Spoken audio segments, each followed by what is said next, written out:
There are plenty of intriguing storylines surrounding the Big Ten entering this college football season, but let's turn our attention to 3 college football win totals that I absolutely love this year. Let's roll. What's up, sports fans? My name is Chris. Thank you so much for watching today's episode of Victory Formation, brought to you by Game Day Wagers. Today's Tuesday, August 6th, and in today's video, we're going to be breaking down 3 college football win totals in the Big Ten that I absolutely love this season. Now, before we get into the breaking down the plays, though, if you haven't already smashed the like button, please go ahead and do so now. If you guys are new around here, please hit the subscribe button. We are pumping out some great content on a daily basis. This year, the Big Ten is going to look a little bit different. There's 4 more teams added to this conference. You got the likes of Oregon, UCLA, Washington, and the USC Trojans all competing in the Big Ten this year. And that'll definitely skew some Big Ten regular season win total numbers. But I found 3 season win totals that I absolutely love, and I believe are going to cash the ticket at the end of the year. The first thing we are looking at is the newcomer of the Big Ten Conference. It's the USC Trojans. They make their debut season here with a win total sitting at 7.5, shaded to the under slightly at -115.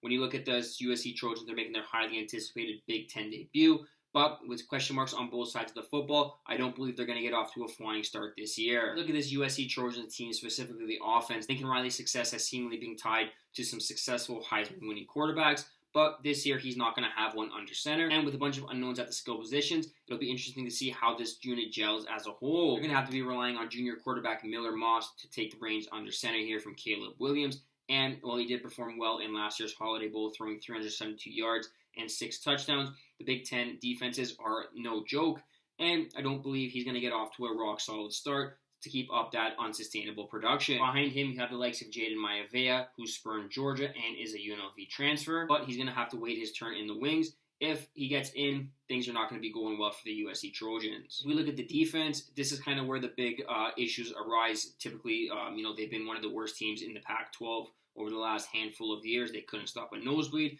Now, with new coaches littered across the board, a new defensive coordinator, new linebackers coach, new line coach, new secondary coach, there's plenty of moving pieces in this defense, and I just don't see them being able to kind of flip the switch in a year time with a new scheme, new voices in the locker room, and going up against some high-powered offense such as Ohio State and Oregon. I do believe schedule-wise, this team is, not going to get off to a blistering start. They got LSU, Michigan, Wisconsin, and Penn State in their first 6 games before wrapping up their season, at Washington, home versus Nebraska, away to UCLA, and versus Notre Dame. I just don't see a way they get to 8 wins in their debut season in the Big Ten. So we're going to take the under 7.5 wins here at -115. The second team we are looking at is another newcomer to the Big Ten Conference. We are taking a look at the Washington Huskies. They entered this year with a season win total of 6.5, shaded both sides -110.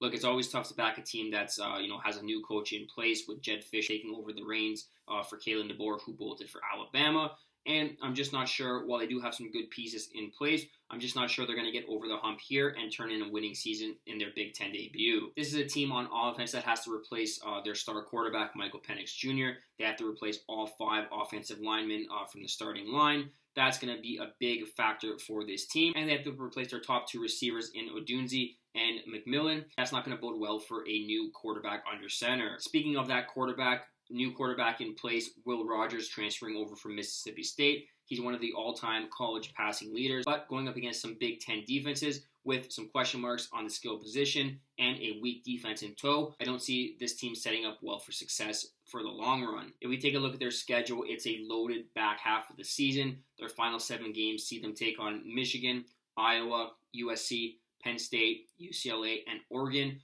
all coming in the final 7 weeks. I don't believe they're going to get enough wins in the first 5 games to go over this 6.5 win total. Going to be under 6.5 wins for the Washington Huskies, -110. The third and final team we are taking a look at is the defending national champions, a Big Ten staple, the Michigan Wolverines. They entered this season with a win total of just 8.5, shaded to the over at odds of -160. Look, if you look at this Michigan Wolverines team, they made headlines last year for some good reasons, for some bad reasons, but ultimately they're going to have the bullseye on their chest for not only being the defending national champions, but for being known signal stealers. From a playing and talent perspective, this is the team that's going to have to replace J.J. McCarthy under center, Blake Corum on the running back position, all 5 offensive line starters from last season, And while they do have a couple of good pieces, to plug in on the offensive side of things, I don't believe they're going to be as good or as efficient as they've been over the last couple of seasons under Jim Harbaugh. On defense, this team, we know what we're going to get from them. They're going to be one of the best defensive units in all of college football, but I do not believe taking the Iowa approach in terms of letting your defense win games and getting by with 14 points per game on average is going to be a good method to take. Sherrone Moore definitely has his work cut out for him in his first full season as head coach of the Michigan Wolverines. And with a 5-way quarterback battle, I don't believe that's going to do anybody any good on the offensive side of things. We take a look at their schedule: games against Texas, USC, Washington, Oregon, and Ohio State all on the calendar. Anything short of 4-1 in those 5 games will definitely get us closer to cashing this under ticket at 8.5 and odds of plus 130. That wraps up today's episode of Victory Formation. Thank you guys so much for watching. If you want to help support the videos, please smash the like button, subscribe to the YouTube channel at Game Day Wagers. Leave a comment in the comment section if you guys are fading or tailing, or if you have any personal Big Ten regular season win totals you guys are playing. And be sure to share this video with your friends on social media.